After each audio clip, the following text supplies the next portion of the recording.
That's what the reports say, Klaatu-42 chirped back, adjusting his multi-ocular implants to get a better view of the peculiar creature below. Apparently they call themselves humans. The two Zorblaxian scientists hovered silently in their cloaked observation pod, watching a solitary human trudge through what appeared to be a barren, rocky landscape. The poor sap had no idea he was being studied by beings so technologically advanced. They made his smartphone look like a rock tied to a stick, which, coincidentally, was exactly what the human was carrying. "What's he doing now?" Zix-9 asked, leaning forward with genuine curiosity. "I believe he's sweating," Klaatu-42 replied, a note of disgust in his voice. "How inefficient! Why doesn't he just activate his internal cooling system?" "Maybe he forgot to charge it," Zix-9 quipped, earning a laugh from his colleague. Down below, the human, let's call him Dave because every sci-fi story needs a Dave, was indeed sweating, profusely. He'd been hiking for hours, armed with nothing but a backpack full of trail mix, 90% M&Ms, 10% actual nuts, and a burning desire to find himself in nature. So far, all he'd found was an impressive collection of blisters, and a newfound appreciation for air conditioning. "Look!" Klaatu-42 exclaimed suddenly. "He's approaching that elevated geographical formation." "You mean the hill?" Zix-9 deadpanned. "Yes, the hill," Klaatu-42 replied, rolling all 7 of his eyes. "I was trying to sound scientific." They watched in fascination as Dave began to climb the hill, his movements growing slower and more labored with each step. The aliens were on the edge of their seats, metaphorically speaking, as their hoverpods didn't actually have seats. "He's not going to make it," Zix-9 declared confidently. "Any moment now he'll activate his emergency teleportation device and zap back to his dwelling." But Dave kept climbing. "Okay, now he'll surely deploy his anti-gravity boots," Klaatu-42 insisted as Dave stumbled on a loose rock. But Dave kept climbing. The aliens watched in awe as the human, driven by nothing more than sheer stubborn determination and the vague hope of a good selfie at the top, conquered the hill. As Dave reached the summit and raised his arms in triumph, Zix-9 and Klaatu-42 found themselves buzzing with excitement. Klaatu-42 marveled. He completed the ascent using only his biological locomotion apparatus. "You mean his legs?" Zix-9 retorted, unable to resist another jab at his partner's verbose tendencies. As they continued to observe, Dave plopped down on a rock, pulled out a slightly squished sandwich from his backpack, and began to eat while admiring the view. The two aliens exchanged glances, their antennae quivering with a new respect for this resilient species. "Perhaps," Zix-9 mused, "we've underestimated these humans. They may lack our advanced technology, but they possess a remarkable ability to endure and adapt." Klaatu-42 nodded in agreement. "Indeed, their resourcefulness is quite impressive. Did you see how he used that primitive cloth apparatus to wipe the excess moisture from his forehead?" "You mean the bandana?" Zix-9 chuckled. "Yes, truly a marvel of engineering." As Dave finished his sandwich and began rummaging through his backpack for more snacks, the aliens decided they'd seen enough for one day. They prepared to return to their mothership, both silently acknowledging that perhaps humanity wasn't as primitive as they'd initially thought. Just then, Dave pulled out his smartphone, held it up, and began making peculiar faces at it. "What in the name of the great Zorblax is he doing now?" Klaatu-42 asked, bewildered. Zix-9 sighed, his earlier admiration deflating slightly. "I believe it's called a selfie. Perhaps we spoke too soon about their advancement." As they ascended into the atmosphere, leaving Dave to his photo session, the aliens couldn't help but feel a mix of amusement and respect for these strange, sweaty, selfie-taking creatures. Humanity might not have teleportation or anti-gravity boots, but they had something equally powerful: the ability to persevere, adapt, and find joy in the simple act of climbing a hill. And maybe, just maybe, that was enough to make them a force to be reckoned with in the vast expanse of the universe. As Zix-9 and Klaatu-42 zoomed away in their observation pod, Dave remained blissfully unaware of his alien admirers. He was too busy trying to capture the perfect selfie that screamed "rugged outdoorsman," while carefully hiding the fact that he was wheezing like a broken accordion. "Wait a second," Zix-9 buzzed suddenly, his antennae perking up. "I'm picking up some strange electromagnetic signals from the human's device." Klaatu-42 swiveled his eyestalks towards the scanner. "Fascinating. It appears to be some form of primitive long-distance communication." Down on Earth, Dave was engaged in the time-honored tradition of trying to post his selfie on Instagram while cursing the spotty cell service. "Come on, you piece of—" he muttered, holding his phone skyward like some kind of offering to the gods of social media. The aliens watched in bewilderment as Dave performed what they could only assume was some sort of ritual dance, moving his arm in various positions and occasionally jumping up and down. Perhaps it's a form of semaphore? Cla242 suggested. Or interpretive dance, Zix9 countered dryly. Just as Dave was about to give up and accept that his followers would have to wait for proof of his outdoor prowess, a miracle occurred. 1 bar of service appeared on his phone. Yes! Dave shouted, startling a nearby squirrel and causing the aliens to flinch in their pod. Great Zorblax, Cla242 exclaimed. He's managed to establish a connection using that primitive device. How is this possible without a quantum entanglement communicator?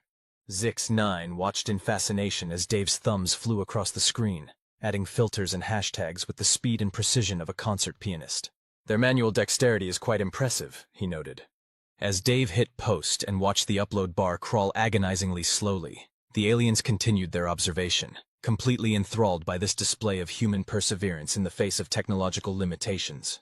You know, Zix9 mused, there's something almost admirable about their determination. Despite their primitive tools, they refuse to give up. Cla242 nodded in agreement. Indeed, it's as if their lack of advanced technology has forced them to develop other strengths. Patience, adaptability, creativity. The ability to stand in uncomfortable positions for extended periods, Zix9 added, watching as Dave continued to hold his phone aloft, frozen in place like a statue dedicated to the god of poor reception. Finally, after what seemed like an eternity, but was actually closer to 2 minutes, Dave's photo uploaded successfully. His triumphant whoop echoed across the hillside, causing a flock of birds to take flight and the aliens to once again jump in surprise. Mission accomplished, Dave declared to no one in particular, doing a little victory dance that involved a lot of fist pumping and what could generously be described as hip movements. As they watched this display, Zix9 and Cla242 found themselves reconsidering their initial assessment of humanity. These creatures, with their limited technology and bizarre rituals, had a spirit that couldn't be quantified or replicated. You know, Cla242 said thoughtfully, I'm beginning to think that maybe, just maybe, we could learn something from these humans. Zix9 nodded sagely, like how to celebrate minor accomplishments with embarrassing dance moves. I was thinking more along the lines of their resilience and adaptability, Cla242 replied. But yes, I suppose their dance moves could be educational. As Dave packed up his belongings and began his descent, still grinning from his social media victory, the aliens prepared to return to their mothership. They had come to study a primitive species, but were leaving with a newfound respect for humanity's unique blend of determination, creativity, and ability to find joy in the smallest of triumphs. Little did they know, as they zipped away in their highly advanced spacecraft, that Dave's Instagram post would soon go viral.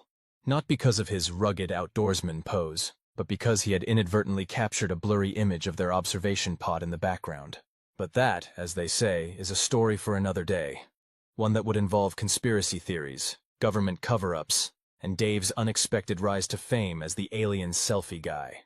For now, though, he was just a man making his way down a hill, blissfully unaware of the impact he'd had on interstellar relations. And really, isn't that just so perfectly human? As Dave meandered his way down the hill, riding the high of his social media triumph, Zix9 and Cla242 were halfway to their mothership when their communication panel lit up like a Christmas tree on steroids. Incoming transmission from High Command, Zix9 announced, his antennae twitching nervously. Cla242 gulped audibly, a feat considering Zorblaxians don't actually have throats. Well, don't just hover there, play it! The stern face of Grand Overseer Zorp X appeared on their view screen, looking about as pleased as a Venusian slug in a salt mine. Explain yourselves immediately, he bellowed, causing both scientists to instinctively shrink in their hoverpods. Explain what, your Grand Overseerness? Cla242 stammered. This! Zorp X roared, his image replaced by a grainy photo that was currently breaking the Zorblaxian equivalent of the internet. There, in all its blurry glory, was their observation pod, caught in the background of Dave's selfie. Zix9 and Cla242 exchanged panicked glances. Oh, Quasar, Zix9 muttered. Meanwhile, back on Earth, Dave had just reached the bottom of the hill when his phone started buzzing like a bee on espresso. Notifications flooded his screen faster than he could read them. What the? He mumbled, thumb scrolling in disbelief. His follower count was skyrocketing, his inbox was overflowing, and #AlienSelfieGuy was trending worldwide.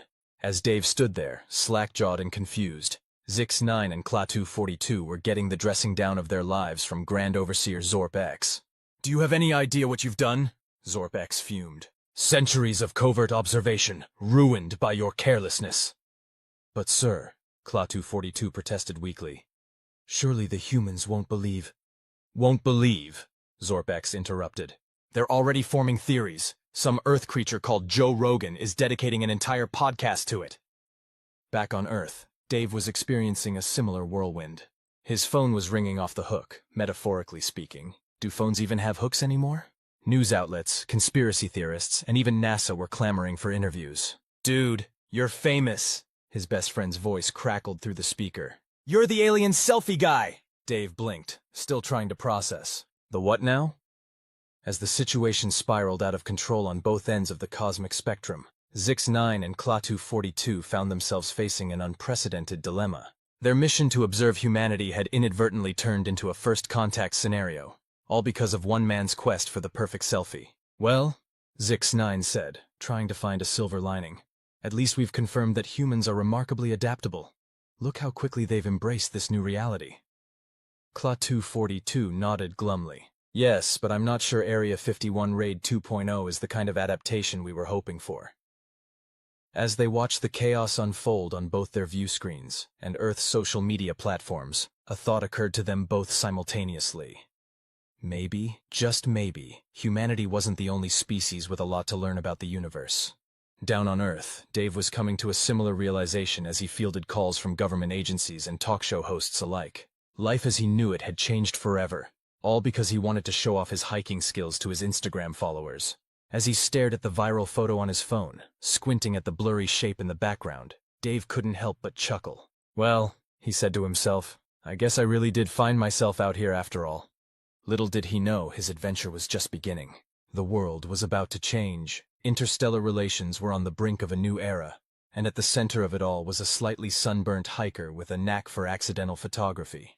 Somewhere in the vast expanse of space, Zix-9 and Klaatu-42 were preparing for the most awkward debriefing of their careers. And as for Grand Overseer Zorpex, well, let's just say he was seriously reconsidering the whole covert observation policy. After all, in a universe full of surprises, sometimes the best approach is to expect the unexpected, especially when it comes to humans and their inexplicable ability to complicate even the simplest of alien research missions. As the sun began to set on this extraordinary day, three very different groups found themselves grappling with the consequences of one perfectly timed, or perfectly ill-timed, depending on your perspective, selfie. Dave, our accidental interstellar ambassador, was holed up in a motel room just off the highway, surrounded by empty pizza boxes and a rapidly dwindling supply of mini bar snacks. His phone, now on its third portable charger, continued to buzz incessantly. No, Mr. President, he said for what felt like the 100th time. I didn't actually see the aliens. I was just trying to get my best angle for Hello? Hello?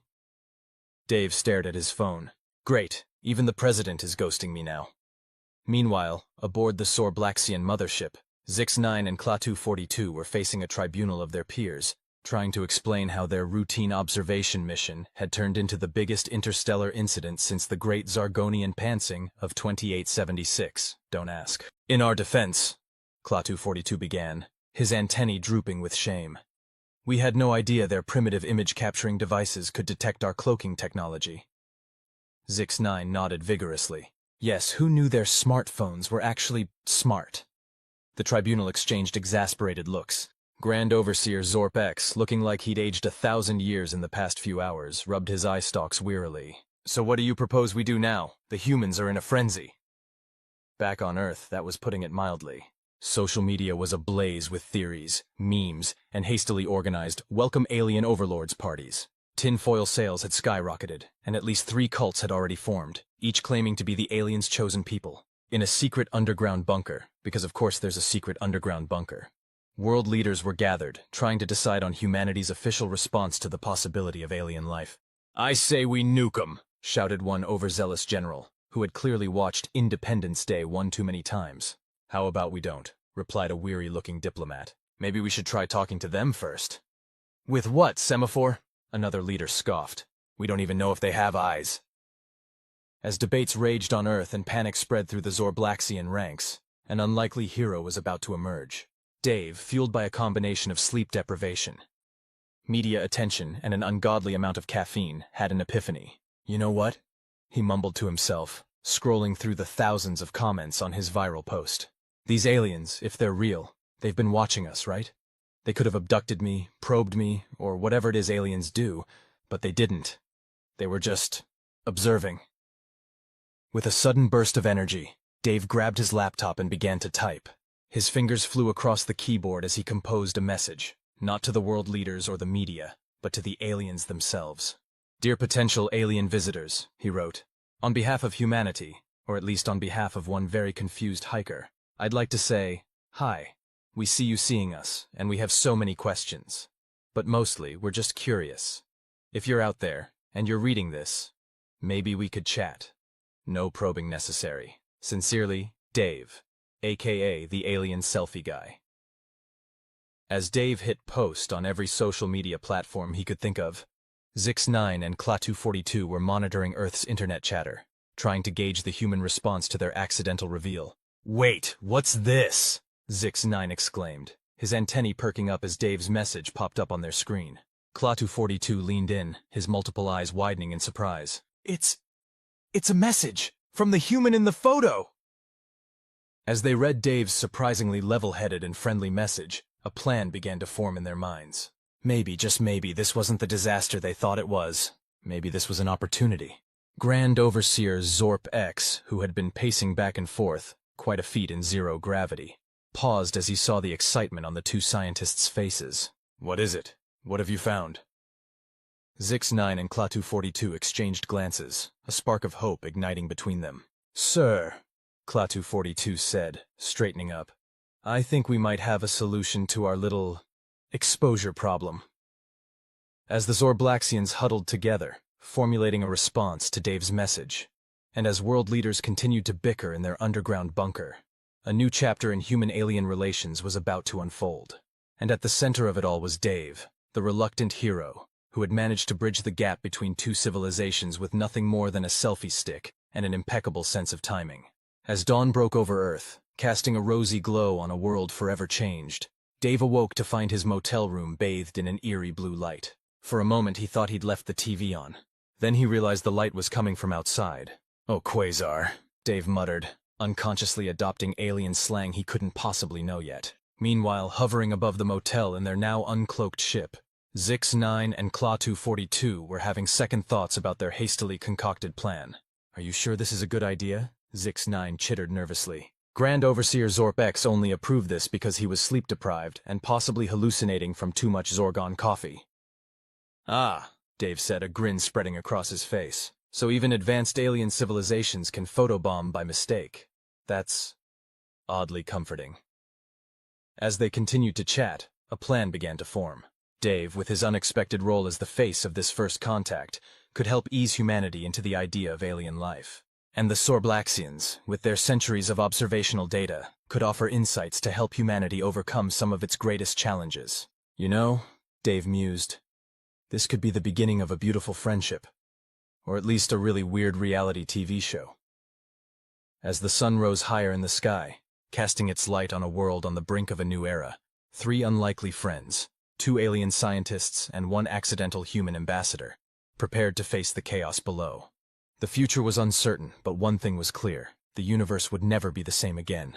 And it all started with a selfie. As Dave, Zix9, and Klaatu42 prepared to face the frenzy below, the situation on Earth had evolved into a perfect storm of confusion, excitement, and mild panic. Outside the motel, a veritable circus had formed. UFO enthusiasts waved signs with messages ranging from "Take me to your leader" to "I told you so, Mom."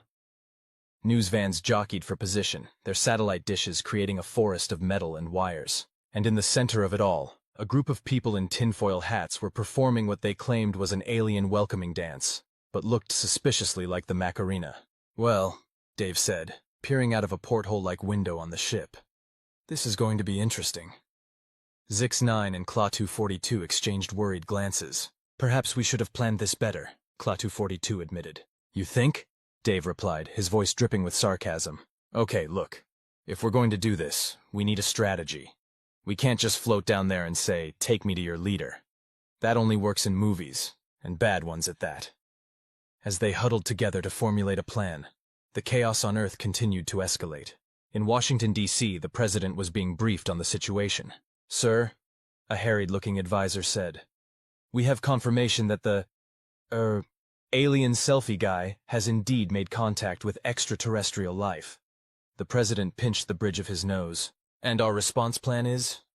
The advisor shuffled awkwardly. Well, sir, to be honest, our alien contact protocol mostly involved Will Smith and a cigars. Meanwhile, back on the ship, Dave was giving Zix-9 and Klaatu-42 a crash course in human public relations. Okay, first things first, he said, pacing back and forth. We need to make you guys look less terrifying. Zix-9's antennae drooped. We're terrifying? Dave backpedaled quickly. No, you're not terrifying. You're just different. And humans tend to fear what they don't understand. So we need to make you more relatable. After some discussion and a lot of trial and error involving the ship's matter replicator, they settled on a plan. Zix-9 and Klaatu-42 would use their advanced holographic technology to project more human-like appearances. They chose forms that looked like a cross between kindly grandparents and eccentric scientists, complete with wild Einstein-esque hair and lab coats. Perfect, Dave nodded approvingly. Now, for our entrance. We can't just appear out of thin air. That might cause a panic. We need something dramatic, but not scary. Impressive, but friendly. As they brainstormed ideas, ranging from the sublime to the ridiculous, Klaatu-42's suggestion of riding in on holographic unicorns was vetoed rather quickly. Inspiration struck Dave. I've got it, he exclaimed. We'll use music. Something universally beloved. Something that screams, we come in peace and we're ready to boogie. And so, as the world held its breath, waiting for first contact, the air was suddenly filled with the opening notes of Earth, Wind and Fire's September. The UFO's exterior shimmered and transformed, turning into a giant floating disco ball. A hush fell over the crowd as a beam of light shot down from the ship, depositing 3 figures gently on the ground. Dave, flanked by 2 kindly-looking scientists who were, unbeknownst to the onlookers, doing their best not to look overwhelmed by their new bipedal forms. Dave stepped forward, a microphone materializing in his hand, courtesy of some quick thinking from Zix-9. People of Earth, he began, his voice echoing across the stunned crowd. I know this is unexpected. Believe me, no one is more surprised than I am. But today, we stand on the brink of a new era. An era of intergalactic friendship, of cosmic understanding, and, apparently, of really groovy tunes. As if on cue, Zix-9 and Klaatu-42 began to sway awkwardly to the music, having practiced some basic dance moves during their preparation. The crowd was silent for a moment, then erupted into a mixture of cheers, laughter, and confused muttering. In living rooms, bars, and public squares around the world, people watched in disbelief as the most important moment in human history unfolded to the soundtrack of a 1970s disco hit. And somewhere in the vast expanse of space, Grand Overseer Zorp X watched the feed from Earth, his eyestalks twitching in a mixture of disbelief and resignation.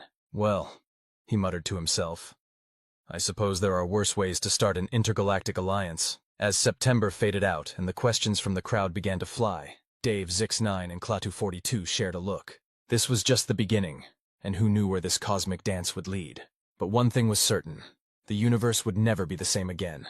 As the initial shock of the aliens' disco-infused arrival began to wear off, the crowd surged forward, a cacophony of questions filling the air. Reporters jostled for position, their microphones thrust towards Dave and his alien companions like spears in a medieval battle. Mr. Selfie Guy, one particularly aggressive journalist shouted. What's the aliens' stance on climate change? Do they have a cure for cancer? Another yelled. Are they single? A tabloid reporter piped up, earning eye rolls from her colleagues. Dave held up his hands, trying to calm the frenzy. Whoa. One at a time, please. We've got all the time in the world. Well, unless these guys have a curfew I don't know about. He glanced at Zix-9 and Klaatu-42, who looked about as comfortable as cats at a dog show. Klaatu-42 leaned in close to Dave, whispering in a voice that sounded like a mix between a soft breeze and a dial-up modem. Dave, we didn't prepare for this many inquiries. Perhaps we should retreat to formulate more comprehensive responses. Dave nodded subtly, then turned back to the crowd with a grin. Folks, I know you're all excited, and believe me, so are we. But let's take this one step at a time. How about we start with something simple? Like, what's everyone's favorite pizza topping? The crowd fell silent, confused by this unexpected turn. Pepperoni, someone finally shouted. "Pineapple!" yelled another, immediately sparking a heated debate in the crowd. As the humans argued passionately about pizza toppings, Zix9 turned to Dave, his holographic eyebrows raised in surprise. "Fascinating. Your species can unite to face the prospect of alien life, yet become divided over fermented dairy products and fruit placement?" Dave chuckled. "Welcome to Earth, buddy. Just wait till we get to the is a hot dog a sandwich debate."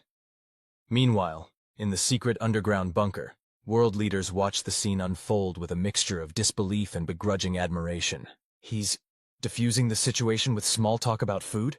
one leader said incredulously. "It's brilliant," another replied, stroking his beard thoughtfully. "He's humanizing the aliens, making them relatable. This Dave fellow might be smarter than we gave him credit for." Back at the impromptu first contact site, Dave had managed to steer the conversation towards more substantial matters. He introduced Zix9 and Klaatu-42, or rather their holographic alter egos, Dr. Zephyr and Professor Quasar, as esteemed xenoanthropologists who had been studying Earth culture for centuries. "Think of them as really dedicated exchange students," Dave explained to the crowd. "They're here to learn, to share, and hopefully, to help us become better galactic neighbors."